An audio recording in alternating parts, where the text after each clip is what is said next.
भोपाल से। राधे राधे। राधे राधे महाराज जी। महाराज जी, आपके चरणों में कोटि कोटि प्रणाम।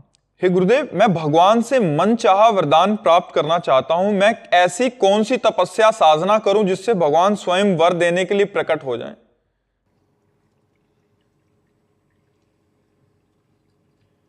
बड़ी अच्छी बात है। अर्थार्थी भी भक्त कहे गए हैं, भगवान ने कहा है। पहली बात तो ब्रह्मचर्य से रहो, दूसरी बात पवित्र आहार करो, वो भी अल्पाहार जिससे प्राण पोषण हो जाए, और निरंतर नाम जप करो, जो चाहोगे हो जाएगा। किसी की निंदा न करो, किसी की निंदा मत सुनो, अल्पाहार करो और ब्रह्मचर्य से रहो और निरंतर नाम जप करो। करके देखो, जो चाहोगे प्राप्त हो जाएगा। लेकिन खिलवाड़ नहीं कर पाना, कर लो। भगवान को साक्षात्कार करना खिलवाड़ नहीं, करके दिखाओ। ब्रह्मचर्य किसी भी तरह से खंडित नहीं होना चाहिए, वाणी में मौन, किसी की निंदा स्तुति नहीं होनी चाहिए, और निरंतर नाम जप और अल्पाहार भगवान की शरण में होके करो। मनुष्य शरीर मिला है, बहुत अच्छी बात है, बहुत अच्छी बात है। लगो ऐसा, ठीक है। निरंतर नाम जप करो, अल्पाहार करो, संयम से रहो, तब आप आगे बढ़ पाओगे परमात्मा में। कितने दिन लगेंगे? जब तक भगवान न प्रकट हो। वो तो तुम्हारे पहले पाप नष्ट होंगे, हृदय पवित्र होगा। आप कितने जन्मों का कितना पाप का हिसाब है, वो तो जपते रहो। जब तुम्हारा पाप नष्ट हो जाएगा तब प्रकाशित हो जाएंगे भगवान। जब तक भगवान न प्रकट हो तब तक करते रहो, निरंतर नाम जप करते हो। जन्म जन्म मुनि यतन करा ही तुम्हें, तो एक ही जन्म की बात है। तो जन्म जन्म मुनि लोग यतन करते हैं, तब उस परमात्मा तत्व को प्राप्त कर पाते हैं। करो ऐसा, ठीक है। महाराज जी, इन्होंने लिखा मन चाहा वरदान, तो मन ही मर गया तब तो फिर मन ही मर गया तो नहीं। जैसे ध्रुव जी ने अटल पदवी की चाह की तो भगवान ने अटल पदवी दी, उनको अटल पदवी दी। तो अगर चाह करके चलोगे तो भगवान चाह पूरी, वो चाह तुम्हारी बनी रहेगी जब तक जब भगवान मिलेंगे तब वो चाह नष्ट हो जाएगी, तो भगवान उसे पूरी कर देंगे नष्ट होने पर भी। हाँ, पूरी कर देंगे। विभीषण जी कह रहे हैं भगवान से कि अब नहीं चाहिए। तो भगवान कह रहे पहले तो चाह की थी, तो कह रहे हाँ, उर्कच प्रथम वासना रही, पहले वासना थी।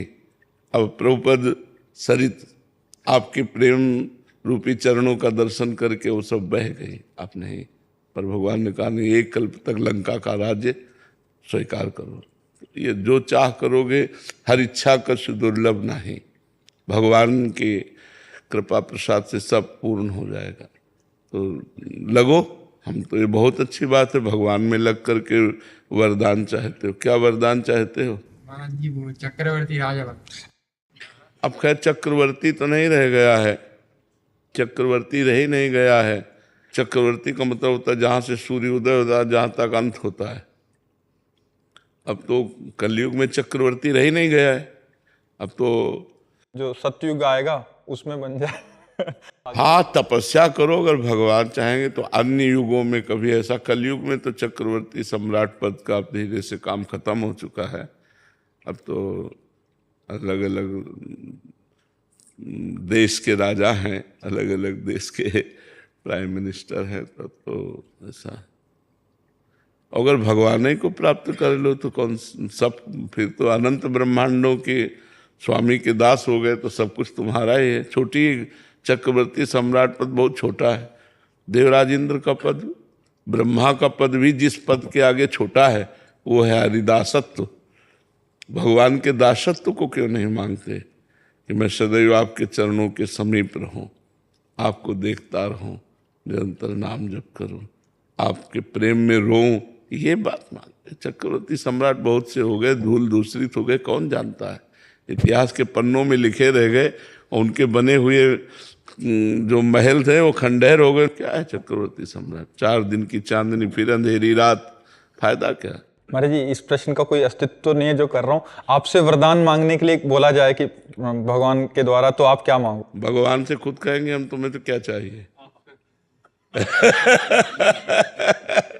अगर हमसे भगवान कहे कि तुम्हें क्या चाहिए, तो हम पूछेंगे आपको क्या चाहिए। आप हमसे बोलो क्या चाहिए, क्योंकि मैं आपका सेवक हूं। आप आज्ञा कीजिए, आपको क्या चाहिए। आपके नाम के बल से आपको आशीर्वाद देने की सामर्थ है, आपके नाम के बल से आपको आशीर्वाद देने की सामर्थ है। ब्रह्म राम ते नाम बड़ वरदायक वरदान। अब कुछ नहीं चाहिए, जो मिला वो बहुत कुछ मिला है, अब नहीं चाहिए। अब आप बताओ, आप कैसे खुशी रहोगे।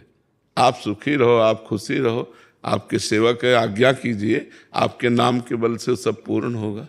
तो हम लोग तो श्री जी को आशीर्वाद देते हैं, प्रिया प्रीतम को आशीर्वाद देते हैं, तो क्या चाहिए हमसे। खेलो कूदो आनंदित रहो, बस ऐसे ही मुस्कुराते रहो, ऐसे ही रहो, खुश रहो, आनंदित रहो, बस आप प्रसन्न रहो। कोई लौकिक इच्छा नहीं रह गई हमारी। ये झूठे, ये सब झूठे सिक्के हैं। यहाँ क्या सच्चा है, क्या सच्चा है।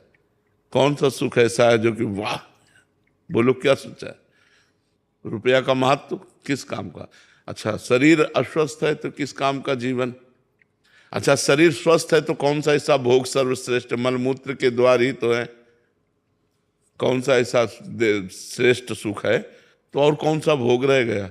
खाओ 6 घंटा में शौच बन गया, दूध पियो चाहे जो जूस पियो, थोड़ी देर में मूत्र बन गया। कौन सा सुख है यहाँ, कौन सा सुख है। हमें ये बताया कि ये टाप का सुख है। टाप का सुख कौन सा है, कोई सुख नहीं, पूरा जीवन व्यतीत हो जाता है इसी में, क्या मिलता है। तभी तो सुख की खोज तभी संपन्न होती जब भगवान मिल जाते हैं। इन सबसे सुख की खोज पर वह ज्ञान के कारण उसे लगता है कि हम ऐसे भगवान का आश्रय लो, भजन करो, जो चाहोगे प्राप्त हो जाएगा। इस युग में न सही तो अगले युग में जीव तो अविनाशी है, भगवान ऐसा बना सकते हैं। नाम जप करो।